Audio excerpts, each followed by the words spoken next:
জি sir, শুনতে পাচ্ছি। জি sir. জি তো স্যার, গুড শুনতে পাচ্ছি। Good morning to you all. যদিও আমাদের এটা নতুন অভিজ্ঞতা, অনলাইনে ক্লাস। আমার তো নতুন, একেবারেই নতুন অভিজ্ঞতা। যাই হোক, তো আপনাদের ওই গ্যাস্ট্রোএন্টারোলজি ইন্ট্রোডাক্টরি কিছু কথাবার্তা। আপনাদের যেহেতু পরীক্ষার সামনে, পরীক্ষা কবে হবে এটা আনসার্টেন, তারপরেও প্রস্তুতি থাকা উচিত। Review class. তো আমি মূলত আপনাদের ওই যে পরীক্ষা রিলেটেড কিছু ডিসকাশন করতে চাই। গ্যাস্ট্রোএন্টারোলজি সিস্টেমে কি ধরনের প্রশ্ন আসছে, রিটেন, এমসিকিউ, এসএকিউ, এই প্রশ্নগুলা। আর কিছু ইন্ট্রোডাক্টরি কথাবার্তা, আর ডিজিজ সম্পর্কে কিছু আপনাদের কথাবার্তা। আমরা একটু আলোচনা শুরু করি তাহলে।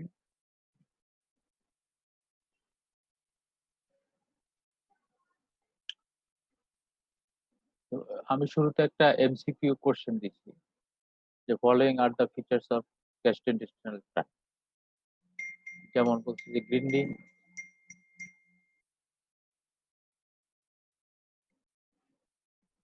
grinding of food and then actively propelling it is the function of the large intestine.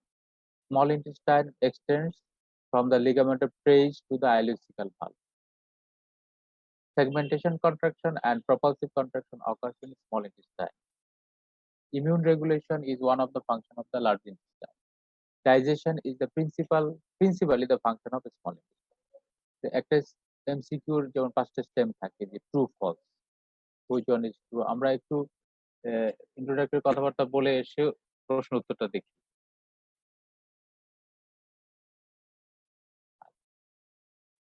Gastrointestinal system আমরা জানি যে, হ্যালো, শোনা যাচ্ছে না?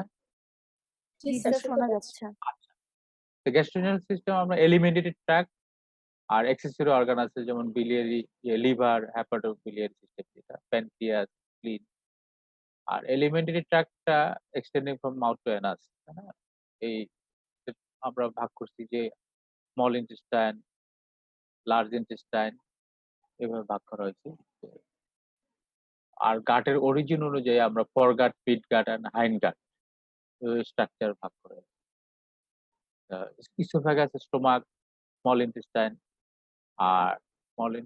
আর একটি কোলন, রেকটাম, অ্যানাল ক্যানেল।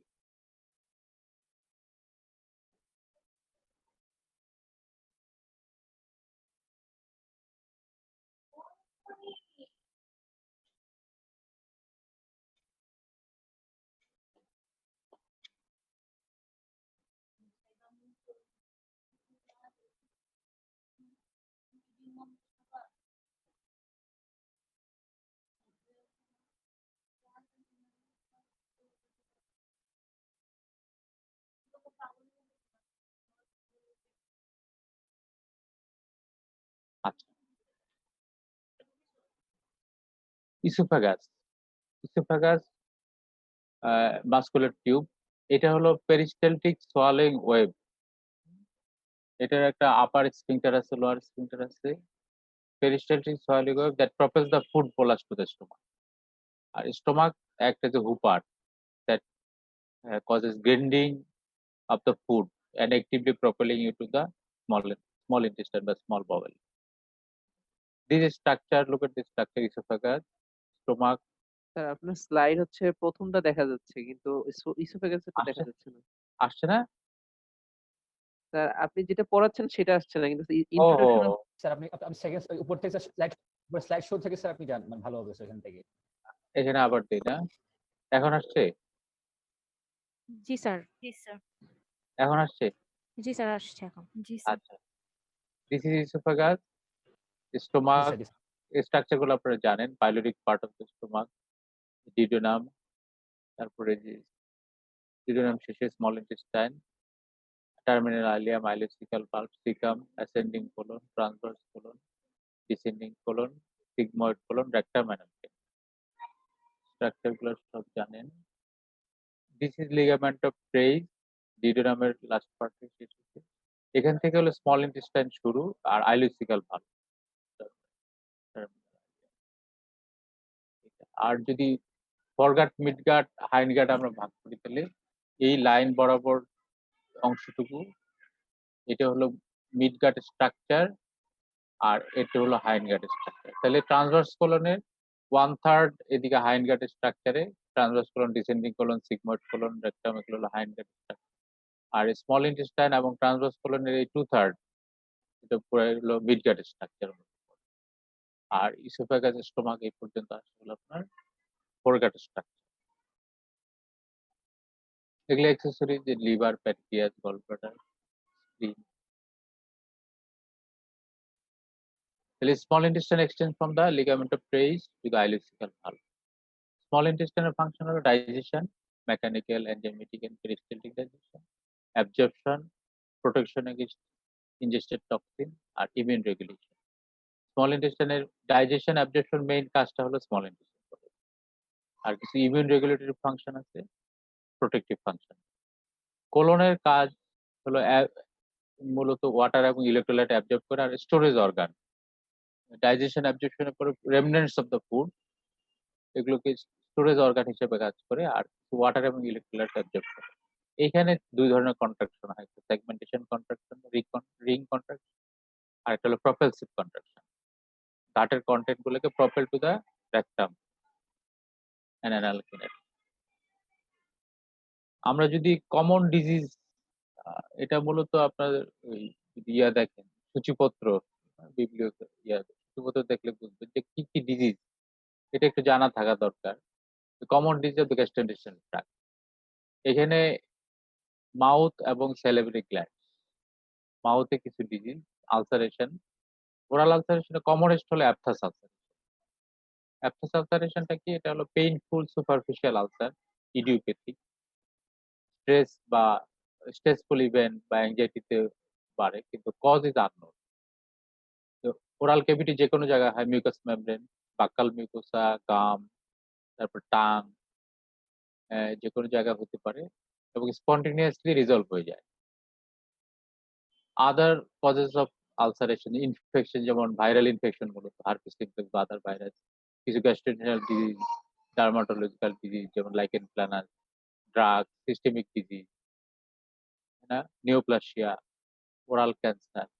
তো ওরাল আলসারটা ক্যান্সার কিনা এটার কিছু ক্যারেক্টারিস্টিক ফিচার থাকে, যেমন লিউকোপ্লাকিয়া বা হোয়াইট প্যাচ, তারপর red patch, fixed ulcer, ulcer without any precipitant, তারপরে যদি কোনো লাম্প থাকে, রিজনাল লিম্ফ নোড যদি এনলার্জ থাকে, এনিমিক থাকে পেশেন্ট, ইত্যাদি ফিচার গুলো থাকলে ওরাল আলসারটা ক্যান্সার কিনা এটা বোঝা যায়, মানে মেলিগনেন্ট আলসার। ইসোফ্যাগাসের কিছু ডিজিজ যেমন গ্যাস্ট্রোইসোফেজিয়াল রিফ্লাক্স ডিজিজ, এটা কমন, এটা সম্বন্ধে আমরা একটু হাইলাইট করি। গ্যাস্ট্রোইসোফেজিয়াল রিফ্লাক্স কখন হয়? যখন স্টোমাক এবং ডিউডেনাল কন্টেন্টস রিফ্লাক্স মানে ইসোফ্যাগাসের কন্ট্যাক্ট থাকে, তখন ইসোফ্যাগাসে কিছু চেঞ্জ হয়।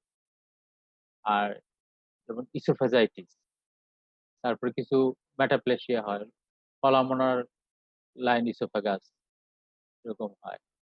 তো গ্যাস্ট্রোইসোফেজিয়াল রিফ্লাক্স ডিজিজটা মূলত এই যে অ্যাসিড বাইল কন্টেন্ট যখন ইসোফেগাসে এক্সপোজ থাকে প্রলং টাইম, তখন তো মূলত পেশেন্টের সিমটম থাকে heart burn, upper abdominal pain, discomfort, regurgitation, এবং দিস হার্ট বার্ন এবং regurgitation aggravated by lying flat অথবা বেন্ডিং ফরওয়ার্ড, সামটাইমস চকিং সেন্সেশন হয় ডিউরিং স্লিপ, ঘুম ভেঙে যায়, যে শ্বাস বন্ধ হয়ে ঘুম ভেঙে যায়, লাফ দিয়ে উঠে, এরকম হয় চকিং সেন্সেশন। তো এর প্রিসিপিটেটিং কিছু ফ্যাক্টর আছে, মেইনলি হলো ওবেসিটি, তারপর কিছু ডায়েটারি ফ্যাক্টর, টি, কফি, অ্যালকোহল ইত্যাদি ফ্যাক্টর, তারপর ডিলেড গ্যাস্ট্রিক এমপিং, তারপর ইসোফেজিয়াল স্ফিংটার ডিস্টারবেন্স বা ইসোফেজিয়াল ক্লিয়ারেন্স যদি ইয়া থাকে, ডিলেড ইসোফেজিয়াল ক্লিয়ারেন্স বা স্ফিংটার রিল্যাক্সেশন অ্যাবনরমালিটি। এখানে প্রলং এক্সপোজারের জন্য কিছু ব্যারেটস ইসোফেগাস সিএলও হয়, কলামনার লাইন ইসোফেগাস, অ্যানিমিয়া হইতে পারে, বিনাইন স্ট্রিকচার, গ্যাস্ট্রিক ভলভুলাস। তো এই এগুলো সিমটম থাকে। আর পেশেন্টের আবার প্রলং এক্সপোজারের জন্য আপনার ইয়া হয়, লেরিঞ্জিয়াল স্পাজম হইতে পারে অনেক সময়, লেরিঞ্জাইটিস, hoarseness of ভয়েস, অনেক সময় এক্সপোজারের জন্য আপনার গ্যাস্ট্রিক ইনফেকশন হয় রেসপিরেটরি ট্র্যাক্টে, কাফ, তারপরে ইভেন অ্যাজমা অ্যাগ্রাভেট করতে পারে ডিউ টু আপনার রিফ্লাক্স। তো রিফ্লাক্স ডায়াগনোসিস করার জন্য এটা ইম্পর্টেন্ট হলো যদি রিস্ক ফ্যাক্টর না থাকে, young age, gastroesophageal reflux diagnosis করা যায় উইদাউট এনি মানে এক্সপেন্সিভ বা ইনভেসিভ ইনভেস্টিগেশন। আর যদি পেশেন্টের রিস্ক ফ্যাক্টর থাকে, preferred investigation upper GI endoscopy to exclude other condition. আর কনফার্ম করা যায় যদি ডিফিকাল্ট কেস হয়, তাহলে আমরা 24 আওয়ার মানে পিএইচ মনিটরিং করতে পারি। পিএইচ মনিটরিং করতে, পিএইচ যদি less than 4, 6 to 7% of the time থাকে, তাহলে রিফ্লাক্স ট্রিটমেন্ট হলো এক্সপ্লানেশন, রিঅ্যাসুরেন্স, আর হলো আপনার weight reduction, avoidance of precipitating factor যেমন টি, কফি, অ্যালকোহল, তারপরে raising of the head end of the bed, আর খাওয়ার সাথে সাথে না ঘুমানো, সন্ধ্যার পরে টি, কফি বা অ্যালকোহল এগুলো না খাওয়ানো, আর জাস্ট বিফোর আপনার বেড টাইম যাতে খাবার না খায়, এরকম কিছু advice weight reduction, symptom relief করে। আর কিছু ড্রাগ, মোস্ট ইম্পর্টেন্ট ড্রাগ হলো প্রোটন পাম্প ইনহিবিটর, omeprazole বা other proton pump inhibitor that will relieve the symptom and heal the esophagitis. আর ভেরি ডিফিকাল্ট কেস যদি হয়, অ্যান্টি রিফ্লাক্স সার্জারি, ফান্ডোপ্লিকেশন বা এই ধরনের সার্জারি করতে হয় যদি সিমটম রিলিফ না। তারপর মেইনটেনেন্স হিসাবে আপনার ওই যে প্রোটন পাম্প ইনহিবিটর অথবা লো ডোজ অথবা antacid, H2 receptor blocker etcetera use করা। ইসোফেগাসে আরো কিছু ডিজঅর্ডার আছে, যেমন মোটিলিটি ডিজঅর্ডার, অ্যাকালেসিয়া তো ইসোফেগাস, নাটক্রেকার ইসোফেগাস বলছে, ডিফিউজ স্পাজম। ডিসফেজিয়ার কিছু সিস্টেমিক কজ আছে, যেমন সিস্টেমিক স্ক্লেরোসিস বা ক্রেস্ট সিনড্রোম, ডার্মাটোমায়োসাইটিস, হেমাটোডার্মাটাইটিস, মাইস্থেনিয়া, এগুলো তো ইসোফেগাস ইনভলভ হতে পারে। ইসোফেগাসে কিছু টিউমার হতে পারে, বিনাইন, ম্যালিগন্যান্ট। এখানে একটা কোশ্চেন আমরা রিলেটেড আলাপ করি আপনাদের এসিকিউ, সেটা হলো যে a 40 years old obese lady has come to you with the complaints of recurrent upper abdominal pain, heartburn, and regurgitation. The patient also complains of recurrent cough. Upper GI endoscopy and ultrasonography of the abdomen reveals no abnormal. তো দেখেন প্রশ্নটা এখানে বলছে যে ইনভেস্টিগেশনের, এটা আপনাদের ওই যে পরীক্ষার কোশ্চেন কোন একটা টার্মে আসছিল ফাইনাল কোশ্চেন। তাহলে 40 years old lady obese বলে দিচ্ছে, তাই না? কি upper abdominal pain, heartburn, regurgitation. তাহলে এগুলো আমরা এখন যে বললাম এতক্ষণ যে গ্যাস্ট্রোএসোফেজিয়াল রিফ্লাক্স, সেই সিমটমের সাথে মিলে, তাই না? হার্টবার্ন, অ্যাবডোমিনাল পেইন, রিগার্জিটেশন, এবং পেশেন্টের রিকারেন্ট কাফ,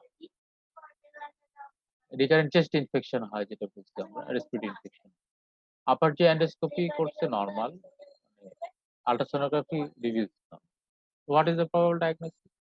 এখানে পরিষ্কার বোঝা যাচ্ছে যে এটা গ্যাস্ট্রোএসোফেজিয়াল রিফ্লাক্স ডিজিজ হলো most probable diagnosis. Important differential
এখন আসছে?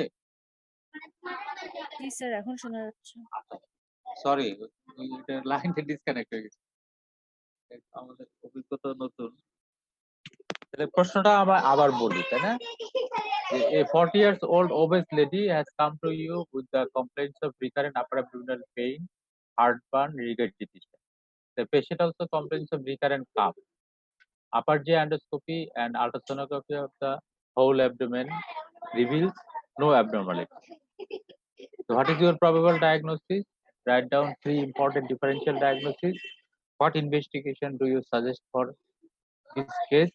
Write down 3 precipitating factors for this condition. তো এই কোশ্চেন থেকে পরিষ্কার বোঝা যাচ্ছে যে এটা হলো গ্যাস্ট্রোইসোফেজিয়াল রিফ্লাক্স ইন্ডিকেট করতেছে, তাই না? ওবেস বলছে lady, recurrent upper abdominal pain, regurgitation, heartburn এবং ক্রনিক মানে রিকারেন্ট কাফ। এন্ডোস্কোপি এবং আল্ট্রাসোনোগ্রাম দুটো ইনভেস্টিগেশন করছে না। তাহলে প্রবাবল ডায়াগনোসিস হলো gastroesophageal reflux disease. Important differential diagnosis আসে প্রথমে peptic ulcer disease, upper abdominal pain, heartburn, regurgitation, peptic ulcer disease. তারপরে নন আলসার ডিসপেপসিয়া বা ফাংশনাল ডিসপেপসিয়া বা এটা আসতে পারে ইম্পর্টেন্ট। আবার ইভেন প্যানক্রিয়াটিক ডিসঅর্ডার বা আপার অ্যাবডোমিনাল গলস্টোন ডিসঅর্ডার বা ইত্যাদি ডিসঅর্ডার গুলো কিন্তু এখানে ডিফারেনশিয়াল ডায়াগনোসিস আসতে পারে। ইনভেস্টিগেশন এখানে করা আছে দুইটা, এন্ডোস্কোপি এবং আপার যে আল্ট্রাসোনোগ্রাম। এখন স্পেসিফিক ইনভেস্টিগেশন যদি করতে চান তাহলে 24 আওয়ার পিএইচ মনিটরিং, এক্সপোজার আছে পিএইচ মনিটরিং, যেটা আমাদের দেশে হয় না অবশ্য টেস্ট। তো আমরা যেটা করতে পারি এটা লিখতে হবে যে ইম্পর্টেন্ট ইনভেস্টিগেশন পিএইচ মনিটরিং। আর আমরা যেটা করতে পারি যে এক্সক্লুড আদার কন্ডিশন, যেমন অ্যানিমিয়া আছে কিনা, রুটিন ব্লাড কাউন্ট করলাম, চেস্ট এক্সরে করলাম, এটা করতে পারি। 3 ইম্পর্টেন্ট প্রিসিপিটেটিং ফ্যাক্টর, এখানে তো ওবেসিটি একটা দেওয়াই আছে, ডায়েটারি ফ্যাক্টর, তারপরে আপনার ওবেসিটি একটা ডায়েটারি ফ্যাক্টর, ইয়াগুলো আছে আপনার। অন্যান্য ফ্যাক্টর গুলো হলো যেটা বলছে যে ডিলেড গ্যাস্ট্রিক এমটিং, কোনো ড্রাগ আছে কিনা, তার ড্রাগ হিস্ট্রি আছে কিনা, ড্রাগও একটা প্রিসিপিটেটিং ফ্যাক্টর।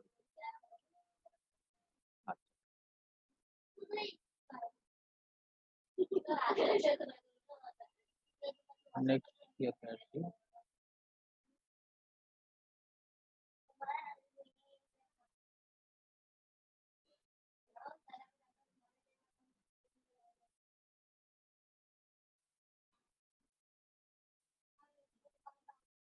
আচ্ছা, disease of the stomach and duodenum. স্টোমাকের ডিজিজ হলো গ্যাস্ট্রাইটিস, বিভিন্ন রকম acute gastritis, chronic gastritis. Acute gastritis drug induce, বেশিরভাগ ক্ষেত্রে ড্রাগ ইনডিউস থাকে। সিভিয়ার ফিজিওলজিক্যাল স্টেজ যেমন burn, multi organ failure, trauma, serious trauma, bile reflux, gastric সার্জারির জন্য viral infection, chronic non specific Helicobacter pylori infection, autoimmune, post gastrectomy, chronic specific infection, TB, cytomegalo virus, other systemic disease যেমন chronic disease, sarcoidosis, এগুলো হতে পারে। Peptic ulcer disease, gastric ulcer, duodenal ulcer, functional disorders, non ulcer dyspepsia, functional vomiting, gastric, stomach এবং ডিউডিনামের disease. Tumours of the stomach, ডিউডিনামে malignancy বা tumour খুব uncommon, কিন্তু নট রেয়ার বাট আনকমন, তাই না? Gastric polyp, carcinoid tumors, pancreatic cyst. Sometimes pancreatic cyst in the stomach may mistaken as malignant tumors. এটা খেয়াল রাখতে হবে, যদিও আনকমন। এখানে আরেকটা এসিকিউ কোশ্চেন আমরা একটু আলাপ করে তারপরে রিলেটেড ডিজিজ আলাপ করি। A 50-year-old patient presented to you with recurrent epigastric pain for last 2 years. Complete লেখা, 50-year-old মেল বা ফিমেল লেখা হচ্ছে। Write 3 differential diagnoses. Name the test to reach diagnosis of peptic ulcer disease. Write the first line H. pylori eradication disease. পড়ার একটা question. তাহলে এখানে দেখেন বলে দিছে পেপটিক আলসার ডিজিজ, তাই না? 2 years epigastric pain। কোশ্চেনটা আরেকটু ক্লিয়ার করা উচিত ছিল, যাই হোক। তো এখানে বোঝা যাচ্ছে যে পেপটিক আলসার ডিজিজকে হাইলাইট করা হয়েছে। তাহলে recurrent upper abdominal pain for 2 years, এখানে 1 নম্বরে আসে পেপটিক আলসার ডিজিজ। 2 বছর তো নন আলসার ডিসপেপসিয়া আসতে পারে, আর ওসব আপার অ্যাবডোমিনাল প্যানক্রিয়াটিক ডিজিজও আসতে পারে। তাহলে name the test to reach diagnosis of peptic ulcer. Peptic ulcer disease diagnosis করার জন্য স্ট্যান্ডার্ড টেস্ট হলো আপার জিআই এন্ডোস্কোপি, তাই না? স্ট্যান্ডার্ড। আর যে বেরিয়াম মিল, এটা এখন তো করা হয় না। এন্ডোস্কোপির সুবিধা হলো ডিরেক্ট ভিজুয়ালাইজেশন, আর যদি বায়োপসি নেওয়া লাগে বায়োপসির সাথে সাথে নেওয়া যায়। First line H. pylori eradication regimen। H. pylori বা helicopter pylori eradication first line regimen হলো আপনার প্রোটন পাম্প ইনহিবিটর, সাথে আপনার 2 অফ দ্য 3 অ্যান্টিবায়োটিক, যেমন ক্লেরিথ্রোমাইসিন, অ্যামোক্সিসিলিন, মেট্রোনিডাজোল, যে কোনো 2টা অ্যান্টিবায়োটিক 7 ডেজ, অনেকে বলে 10 to 14 ডেজ দেওয়ার জন্য। এটা হলো ফার্স্ট লাইন ড্রাগ। আর সেকেন্ড লাইন ড্রাগ যেমন আছে যে ওমেপ্রাজল, বিসমাথ, আর হলো মেট্রোনিডাজোল, টেট্রাসাইক্লিন। তো পেপটিক আলসার ডিজিজ সম্বন্ধে আমরা একটু কথা বলি। পেপটিক আলসার ডিজিজ হলো আপনার কমন একটা ডিজিজ। কোথায় কোথায় হয়? Oesophagus, lower end of oesophagus, stomach, duodenum, তারপরে হলো স্টোমাল আলসার, গ্যাস্ট্রোজেজিনোস্টোমি করার পরে জেজুনাল স্টোমা, আর Meckel's diverticulum, ileum near the Meckel's diverticulum. এই 5টা সাইটে পেপটিক আলসার হয়, এবং কমন হলো স্টোমাক এন্ড ডিউডেনাম। তো পেপটিক আলসার ডিজিজ এটা একিউট হয়, ক্রনিক হয়। এটা ক্যারেক্টারিস্টিক হলো relapsing and remitting course. Relapsing and remitting course, এটা for years, if not for life long হইতে পারে peptic ulcer, relapsing and remitting. Important characteristic of peptic ulcer হলো upper মানে অ্যাবডোমিনাল পেইন। এটা 3টা ক্যারেক্টারিস্টিক আমরা বলি, যে এটা হলো epigastric location, relation with food, and episodic. এই 3টে ক্যারেক্টারিস্টিক থাকলে আপনার পেপটিক আলসারের জন্য মোর সাজেস্টিভ। গ্যাস্ট্রিক আলসার এবং duodenal ulcer. Gastric ulcer commonly হয় greater curvature of the stomach near the pylorus. এখানে বেশিরভাগ গ্যাস্ট্রিক আলসার গুলো কমন সাইট। আর ডিউডেনাল আলসার কমন সাইট হলো first part of the duodenum, anterior wall. 50% কেসে আপনার anterior wall first part of the duodenum. Relapse and remitting course, অনেক সময় peptic ulcer আপনার শুধু অ্যানোরেক্সিয়া, নওশিয়া, আর্লি স্যাটাইটি নিয়ে প্রেজেন্ট করতে পারে। অনেক সময় peptic ulcer may be asymptomatic, silent. Patient may present with features of iron deficiency anemia due to chronic blood loss. The iron deficiency anemia may present এরকম হতে পারে, কিন্তু asymptomatic. Patient may present with sudden bleeding, hematemesis melena, profuse bleeding নিয়ে present করতে পারে, hematemesis melena নিয়ে present করতে without any symptom, কিন্তু আগে কোনো সিম্পটম নেই। Even patient may present with perforation. আগে আমরা যখন স্টুডেন্ট বা ইন্টার্ন ছিলাম, তো মানে পেপটিক আলসার সার্জারি খুব কমন ছিল। বাইপাস সার্জারি, গ্যাস্ট্রোজেজুনাল বাইপাস খুব কমন ছিল। এখন কিন্তু এই ইমার্জেন্সি খুব কম হয়, due to most probably due to availability of the proton pump inhibitor and other anti-ulcerant drugs and indiscriminate use, এটার একটা বেনিফিট। তো হেমাটোমেসিস মেলানিন প্রেজেন্ট করতে পারে, পারফোরেশন প্রেজেন্ট করতে পারে। তো পেপটিক আলসারের প্যাথোজেনেসিসে ইম্পর্টেন্ট রোল প্লে করে হলো হেলিকোব্যাক্টার পাইলোরি। এটা কি একটা গ্রাম নেগেটিভ ব্যাসিলাস, যেটার একটা এন্ডে আপনার থাকে ফ্ল্যাজেলা, এটা মোটাইল থাকে এই জন্য। তো এই Helicobacter pylori colonises the gastric type of mucosa, এবং ডিউডেনামে এটা তখনই কলোনাইজ করে যখন গ্যাস্ট্রিক মেটাপ্লেসিয়া হয়। ডিউডেনামে স্টোমাকে অ্যাসিড সিক্রেটিং সেলের পরিমাণ বাড়ে, অ্যাসিড সিক্রেশন বাড়ে। তো গ্যাস্ট্রিন অ্যাসিড সিক্রেশন বাড়ার জন্য এগুলো রিফ্লাক্স হয়, ডিউডেনামে অ্যাসিড লোড বাড়ে, ফলে গ্যাস্ট্রিক মেটাপ্লেসিয়া হওয়ার পরে ওখানে এইচ পাইলোরি আপনার কলোনাইজ করে গ্যাস্ট্রিক মেটাপ্লেসিয়াতে, এবং তারপরে আলটিমেটলি পেপটিক আলসার। প্যাথোজেনেসিস এবং ট্রিটমেন্ট বলছেন যে আপনার symptomatic treatment, proton pump inhibitor বা এটা, আর H pylori eradication, Helicobacter pylori eradication regimen, যেটা আমরা বললাম যে ফার্স্ট লাইন হলো two of the three antibiotics, amoxicillin, clarithromycin, metronidazole, plus proton pump inhibitor. আর এটা 7 days বা 7 to 14 days দেওয়া যেতে পারে। আর সেকেন্ড লাইন ড্রাগ আছে ওমেপ্রাজল, বিসমাথ সাবসাইটেড, মেট্রোনিডাজল, টেট্রাসাইক্লিন। এটা 14 days, 7 to 14 days সেকেন্ড লাইনটা, that is also recommended। এবং দেখা যাচ্ছে যে এক্সপায়ারি রেডিকেশনে পরে অনেকেরই আপনার ড্রাগ লাগে না, অনেকের মেইনটেনেন্স প্রোটন পাম্প ইনহিবিটর লাগতে পারে। তবে যদি ইমার্জেন্সি হয়, হেমাটোমেসিস মেলেনা, ব্লিডিং নিয়ে আসে, তাহলে আপনার সার্জিক্যাল অপশন আছে বা লোকাল যে এন্ডোস্কোপিক কিছু মেনুভার আছে, এন্ডোস্কোপি দিয়ে ব্লিডিং স্টপ করা যায়। আর অনেক সময় সার্জারি লাগতে পারে, গ্যাস্ট্রিক বাইপাস সার্জারি অথবা গ্যাস্ট্রেক্টমি ইত্যাদি অপারেশন লাগতে পারে। আর পারফোরেশন হলে তো emergency laparotomy and repair. This is in short about peptic ulcer disease. তো আপনাদের পরীক্ষায় কিন্তু প্রশ্ন থাকে, হেমাটোমেসিস মেলানোর প্রশ্ন থাকে। পেপটিক আলসার একটা ইম্পর্টেন্ট কজ, সাথে ডিফারেনশিয়াল আছে আপনার ডিসোফিজের ভেরিসিয়াল ব্লিডিং বা ডিফারেনশিয়াল। হেমাটোমেসিস মেলানা আপার যে ব্লিডিং, তো কমন কজ পেপটিক আলসার হিসেবে আসতে পারে। Disease of the small intestine. Small intestine মূলত অ্যাবজর্পশন, হ্যাঁ, ডাইজেশন অ্যাবজর্পশনে কাজ করে।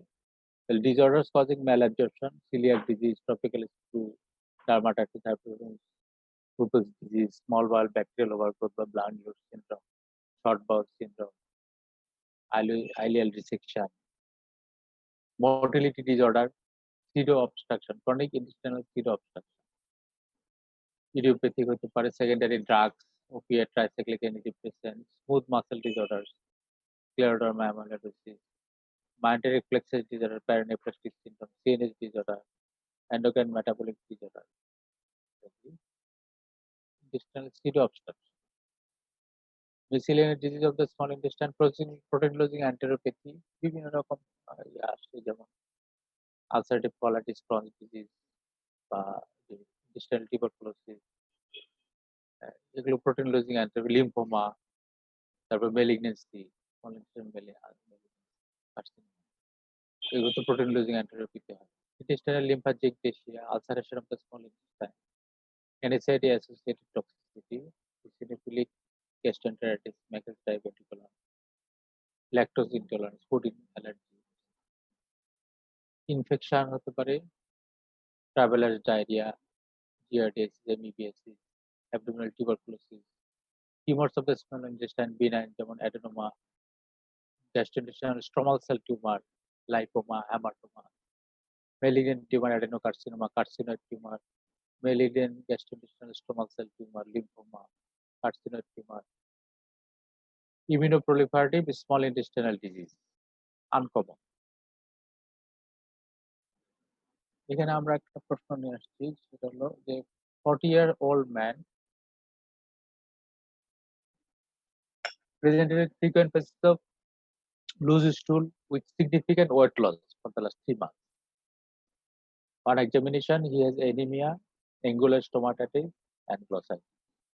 What are the differential diagnosis of such presentation? What are the other points that you would see during histopathology and physical examination?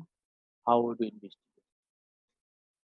এখানে আমরা যে কোশ্চেনটা খেয়াল করেন যে পারসিস্টেন্ট ডায়রিয়া বা ক্রনিক ডায়রিয়া, যেটা কোশ্চেনটা আছে, frequent patches of loose stool with significant weight loss for 3 months. Chronic diarrhoea আমরা কখন বলি? যখন ডায়রিয়া পারসিস্টিং মোর দেন 14 days বা 2 weeks এর বেশি থাকে। এটা আর এখানে আরেকটা ফিচার দিছে যে এনিমিয়া, অ্যাঙ্গুলার স্টোমাটাইটিস, গ্লসাইটিস, মানে ফিচারস অফ ম্যালনিউট্রিশন, ম্যালনিউট্রিশনের কিছু ফিচার আছে। তাহলে এটা ক্রনিক ডায়রিয়ার পেশেন্ট, ম্যালনিউট্রিশনের ফিচার আছে।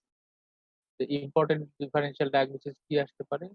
ক্রনিক ডায়রিয়ার আপনার ম্যালঅ্যাবজর্পশন, যেটা হচ্ছে ম্যালঅ্যাবজর্পশন, স্মল ইন্টেস্টাইনাল ডায়রিয়া, আর হতে পারে লার্জ ইন্টেস্টাইনাল ডায়রিয়া হতে পারে, আর হলো প্যানক্রিয়াটিক কজ বা ম্যালঅ্যাবজর্পশনের অন্য প্যানক্রিয়াটিক কজ আসতে পারে, ক্রনিক প্যানক্রিয়াটাইটিস বা প্যানক্রিয়াটিক মেলিগনেন্সি।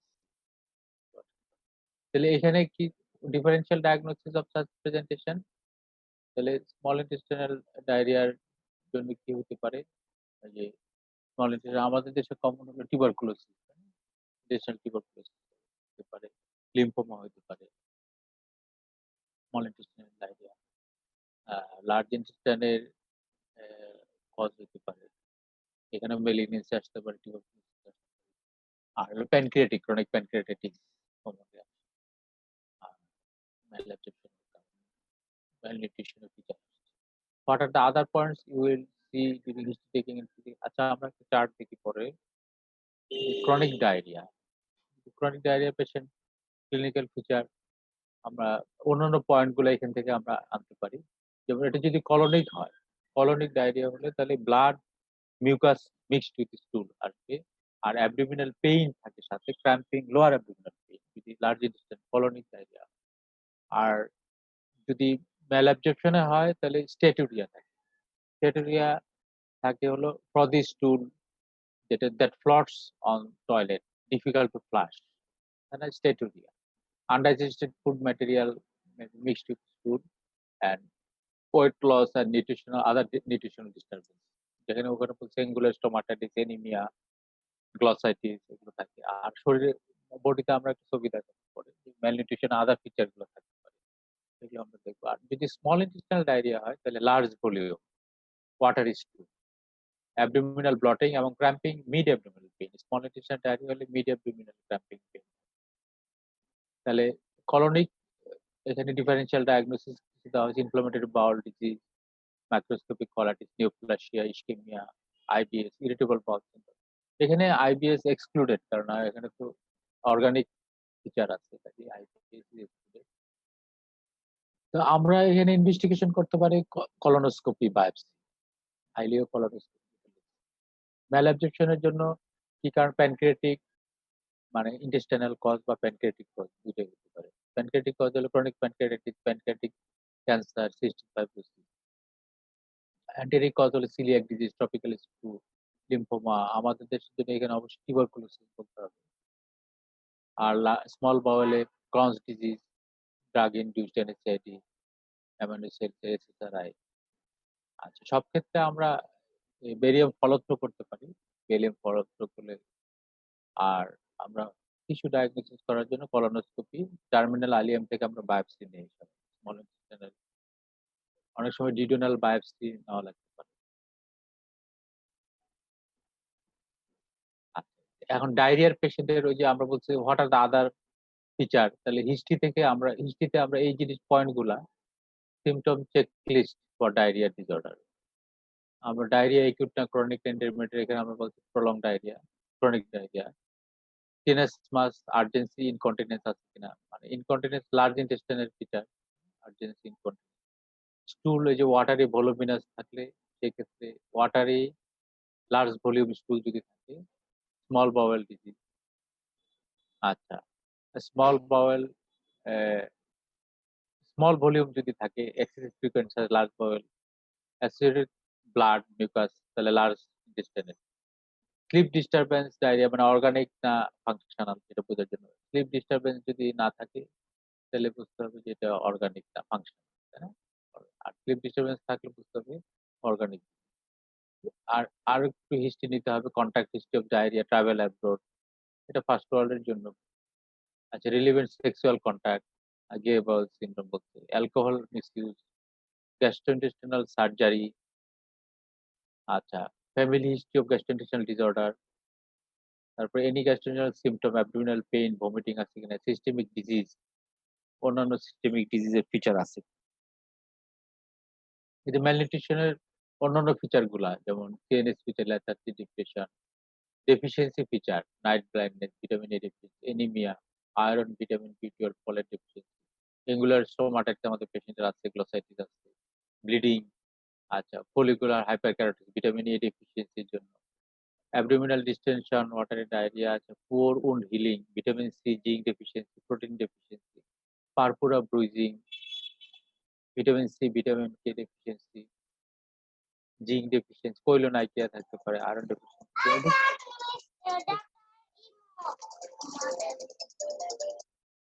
হ্যালো। হ্যাঁ আচ্ছা 10 মিনিট আমি শেষ করি।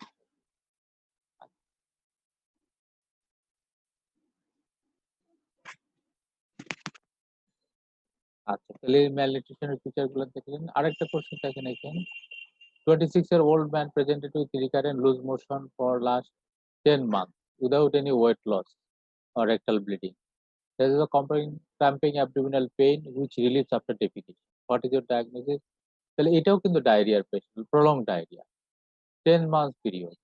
তাহলে এটার হিস্ট্রি বলছে what is your diagnosis, how will you establish your diagnosis, give outline of management. এটা কি তাহলে এটা হলো ইরিটেবল বাউল সিনড্রোম, তাই না? ইরিটেবল বাউল সিনড্রোম এখানে ক্লু আছে দেখেন যে no weight loss, without any weight loss, rectal bleeding, তাহলে অর্গানিক কজ এক্সক্লুড করে দিচ্ছে। আর ক্যারেক্টারিস্টিক ফিচার হলো cramping abdominal pain relieves after defecation. তাহলে Rome criteria for diagnosis of IBS যেটা বলছে যে আপনার পেইন অ্যাবডোমেন হুইচ মানে 3 times in a month or 3 months। তো সাধারণ 6 মান্থ পিরিয়ড একটা হিস্ট্রি থাকে, 6 মান্থ পিরিয়ড একটা হিস্ট্রি থাকলে আপনি ক্রাইটেরিয়া ফুলফিল করে হুইচ রিলিফস আফটার ডেফিকেশন বা মানে এজেস আফটার ডেফিকেশন আর associated with change of form, change in form of stool and change in frequency of stool. Rome ক্রাইটেরিয়াতে ইরিটেবল বাউল সিনড্রোম ডায়াগনোসিস করার জন্য history এবং exclusion of other potentially মানে alarm features, তাহলে আপনার irritable bowel syndrome diagnosis করা যায়। আর পেশেন্টের একটা ভয় থাকে যে there is fear of cancer, এই জন্য যদি স্ট্রং পসিবিলিটি থাকে তাহলে কলোনোস্কোপি, সিগমোডোস্কোপি বা other investigation to exclude malignancy or other. এইটা আর এই যে রোম ক্রাইটেরিয়া এখানে দেখেন recurrent abdominal pain for the at least last 6 months or 3 days per month for last 3 months associated with 2 or more of the following: improvement in defecation, onset acidic change in stool frequency, onset acidic change in form of। আচ্ছা colon rectum এর disorder গুলো কি? tumors of the colon and rectum, diverticulitis, constipation and disorders of defecation, malnourishment, Hirschsprung disease, acute colonitis, disease of the peritoneal cavity, peritonitis, disease of the pancreas, acute pancreatitis, chronic pancreatitis, tumors of the pancreas। আচ্ছা আরেকটা question এখানে দেখেন যে a 45-year-old male presented with severe upper abdominal pain that radiates to the back, relieves a bit in leaning forward position which is associated with vomiting. On examination, his pulse tachycardia আছে 110 beat per minute, blood pressure 90/60, hypotension, tenderness in the upper end. What is most likely diagnosis? What are the investigation along with expected findings? How will you manage? তাহলে severe upper abdominal pain যেটা radiate করছে ব্যাকে এবং lining ফরওয়ার্ডে, এখানে clue দিছে যে lining ফরওয়ার্ডে তার কিছুটা কমফোর্টেবল হয় আর অ্যাসোসিয়েটেড ভমিটিং এবং তার ট্যাকিকার্ডিয়া হাইপোটেনশন। তাহলে এখানে ডায়াগনোসিসের ক্লু আছে হলো প্যানক্রিয়াটাইটিস, তাই না? Pancreatitis is important diagnosis. আর ইনভেস্টিগেশন তাহলে কি করবেন? Routine blood count, test X-ray, আর সাথে আপনি কি করবেন? আল্ট্রাসোনোগ্রাফটা, হেপাটোবিলিটি সিস্টেম, আর বায়োকেমিক্যাল টেস্ট করবেন যে সিরাম অ্যামাইলেজ উইদিন 24 আওয়ার্স তাহলে অ্যামাইলেজ অথবা lipase. How do manage him? resuscitation, analgesia, appropriate analgesia, তারপরে IV fluid। আচ্ছা কিছু কমন প্রেজেন্টেশন গ্যাস্ট্রোইন্টেস্টাইনাল সিস্টেমের dyspepsia, heartburn, regurgitation, vomiting, digestion, bleeding, diarrhea, malabsorption, weight loss, constipation, abdominal pain। আমরা diarrhoea আলাপ করলাম, malabsorption, diarrhea, chronic diarrhea। তো ডিসপেজিয়া একটা important issue. ডিসপেজিয়া যদি হয় তাহলে খুব মানে meticulously মানে সিরিয়াসলি নেওয়া উচিত। Dysphagia should be investigated. Principal investigation হলো আপার জিআই। ডিসপ্লেজিয়ার ইম্পর্টেন্ট ফিচার হলো যদি ইসোফেজিয়াল কজ না ওরোফেরেঞ্জিয়াল কজ, এটা ইম্পর্টেন্ট হিস্ট্রি থেকে বোঝা যায় যে ইসোফেজিয়াল কজ অফ ডিসপ্লেজিয়া যদি হয়, that is food sticking after swallow করার পরে ফুড স্টিকিং হয়। আর ওরোফেরেঞ্জিয়ালটা হলো difficulty in initiation of swallow, মানে সোয়ালিং শুরু করতে তার সময়। ওরোফেরেঞ্জিয়াল কজ গুলোর মধ্যে নিউরোলজিক্যাল কজ, বালবার পালস, সিরোবালবার এগুলো আসে না। আর ইসোফেজিয়াল কজের মধ্যে কিছু বিনাইন আছে, মেলিগন্যান্ট। বিনাইন হলো পেপটিক হতে পারে, মেলিগন্যান্ট হতে পারে, আপনার কার্সিনোমা হতে পারে। এই জন্য dysphagia should be evaluated serious. Dyspepsia, upper abdominal discomfort, বিভিন্ন রকমের নরসিয়া, ভমিটিং। ডিসপেপসিয়া হয় না এমন মানুষ আসলে নাই, যে পরীক্ষার আগে ডিসপেপসিয়া হয়, কোনো অ্যাংজাইটি থাকে ডিসপেপসিয়া হয়। তাহলে ডিসপেপসিয়া ইভালুয়েট করার সময় মেজরিটি অফ দ্য ডিসপেপসিয়া হলো বিনাইন, ইনভেস্টিগেশন লাগে। তবে কিছু alarm feature, you should search for alarm features which should be evaluated, যেমন ওয়েট লস, এনিমিয়া, তারপর সাথে যদি other GI symptom, abdominal lump থাকে, এইসব অ্যালার্ম ফিচার গুলো যদি থাকে, age more than 55 years should be evaluated. Endoscopy হলো ইনভেস্টিগেশন অফ চয়েস। তারপর পেপটিক আলসারের জন্য ইনভেস্টিগেশন করতে পারেন। আরেকটা কোশ্চেন আমরা দেখি তাহলে, 37-year-old male presented in medicine what is severe abdominal pain for 1 day associated with several episodes of vomiting.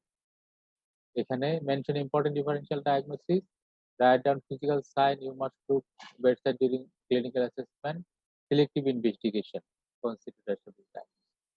তাহলে episodic vomiting, several episodes of vomiting, severe upper abdominal pain, এখানে ইম্পর্টেন্ট আসছে তাহলে আপার অ্যাবডোমিনাল যে structure গুলো আছে না, severe abdominal pain, এখানেও pancreatitis, তারপর peptic ulcer disease, several episode of vomiting, pancreatic malignancy, other feature গুলা,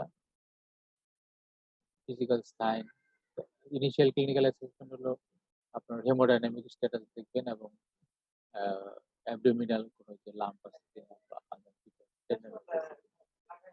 Select investigation that you would consider to establish the diagnosis.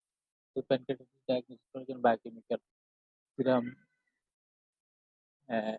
amylase, serum lipase, আপনার routine blood count test করছে, ultrasonography বা আপার মানে hepatobiliary system pancreas, আর আপার যে endoscopy.